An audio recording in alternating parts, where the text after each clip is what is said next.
Oh, hey, what's going on, Carlsbad Vista CrossFit? It's Fitness Rick here, ready to tell you about tomorrow's at-home workout. I bet you're wondering what I'm doing here. Well, I'm making a slosh pipe. A slosh pipe is essentially a 30 to 50 pound implement where you fill it up with about 2/3 of water. You cap it off on both ends, and it makes for a very challenging grip and stability hold as you're trying to balance the water inside, because as you lean over, the water kind of shifts to one side or the other side. Now, I'm going to show you how I'm going to create this in a moment, but let me tell you about tomorrow's workout. Tomorrow's workout is 50, 40, 30, 20, 10. On the 50, 40, 30, 20, 10, you're going to perform a Russian kettlebell swing. And in between rounds, you're going to do a waiter's carry with the implement that you're using. So if you're using a 53-pound kettlebell, go ahead and hold one arm overhead, locked out, walk to your 50-meter mark, and then switch hands and walk back. Or if you're using like a duffel bag, then you can go both hands or whatever implement you have. So if you happen to have just some odd implement, or if you can't do that weight, then you can go ahead and use whatever you need. But we're looking for at least one or both arms overhead. If for some reason your shoulders are a little too taxed from yesterday's workout, then you can modify with a farmer's carry or a suitcase carry. But that's tomorrow's workout. And I'm going to show you, in the rest of this video, we're going to show you how I'm going to finish this project here. So, and then hopefully you guys can see the end product. The movements for tomorrow's workout is the Russian kettlebell swing and the overhead waiter's carry or the overhead carry. The Russian swing, if you notice, I like to start in a hike position. My chest is up, I'm in this ready position like this. My hips are back, my back is nice and arched, my knees are driven out over my toes. I grab the bell like this. I sweep it back, engaging my lats, and I pop my hips. Notice my hips will pop, and that's what drives it. My arms are long and skinny.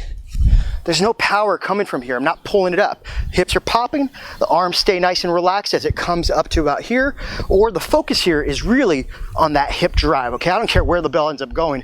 If you're swinging a 100-pound kettlebell, no one cares how high that bell goes. What matters is that your hips pop and drive the bell away from your body. So, sweep it back, pop, pop. Okay, you can sit, as long as your back stays flat, you can let your body lean as much forward as you want, but what's important is that your back stays in this good neutral position. So that's super important. You could also make that cool sound I made, like that. Makes you sound really cool.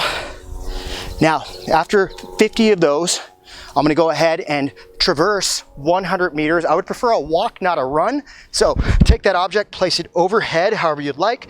Focus on an active shoulder, belly is nice and engaged. Walk out your 50 meters, switch arms on the way back. If you have an object, like a duffel bag, you can put both hands on it, reach up high, shimmy your way, making sure you're focused on the active shoulder and the tight belly.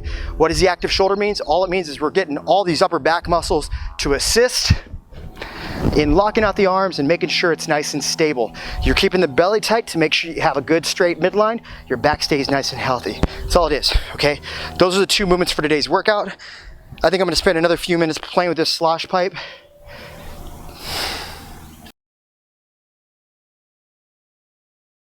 Okay, so the materials I use for this implement is a 4-inch PVC pipe that's 10 feet long. That's important. You don't want a shorter one, and you don't want one that's too small. So what you can do is you can just put less water in if you want to make it lighter.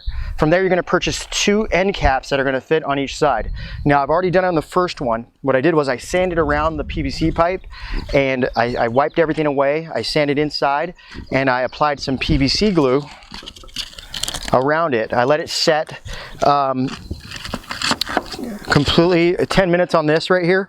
I let it set completely, and then I decided to fill it up with water. Now, I knew I was gonna fill it up with about 4 and little under 5 gallons of water, so like 4 3/4.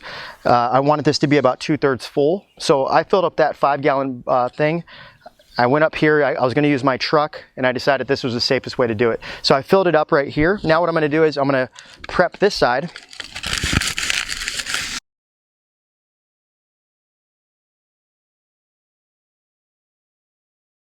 Then I wipe it off, make sure it's dry completely.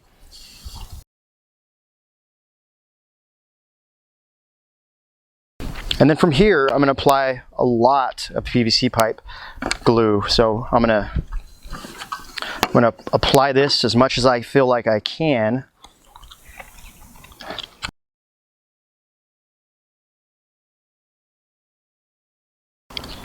Okay, now the fun part, trying to put this on here because there's gonna be some residual air, so air's gonna wanna sneak out, and I might have to get some tape to hold this down, but we're gonna see how it works out. If it doesn't hold, then I'll put tape on there, and I won't touch this thing for about 10 minutes until it sets somewhat, and then I probably won't start playing with it completely until tomorrow.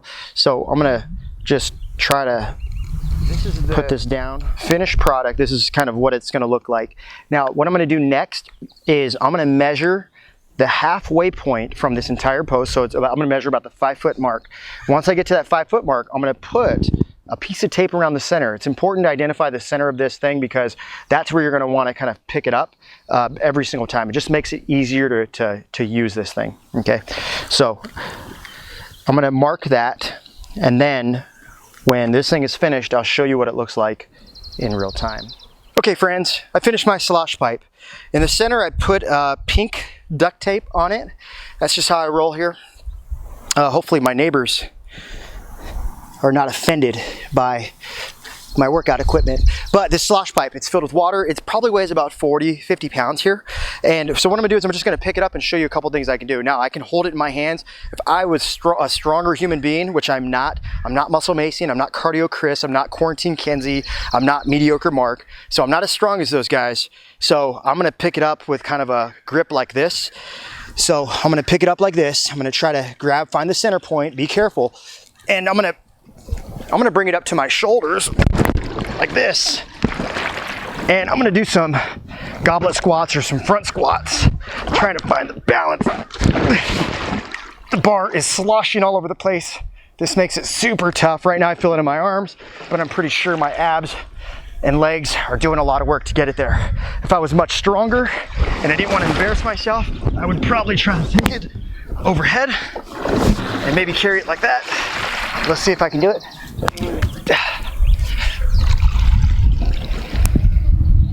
Okay, it gets hard on one arm. So overhead, I can try to do an overhead squat. We'll see. It's a very narrow grip. I'm not that flexible. I got it. Okay. Okay, this one probably, I've used ones that were heavier. This one is pretty tough. But just playing with this is gonna be a lot of fun. Here's a cool thing. About 50 bucks in material, maybe a little less if you're savvy, if you have some of the materials. You can make this piece of equipment at home if you have the space, if you have an outdoor area to use. I would recommend using this black ABS pipe. It's gonna hold up in the sun, especially if you leave it outside, but it's a lot of fun. If anybody wants to come over to my yard and you wanna play with it a little bit, please just let me know. I'll make sure I watch you from the window with a mask on. So, this is a slosh pipe. Just wanted to show you what that was.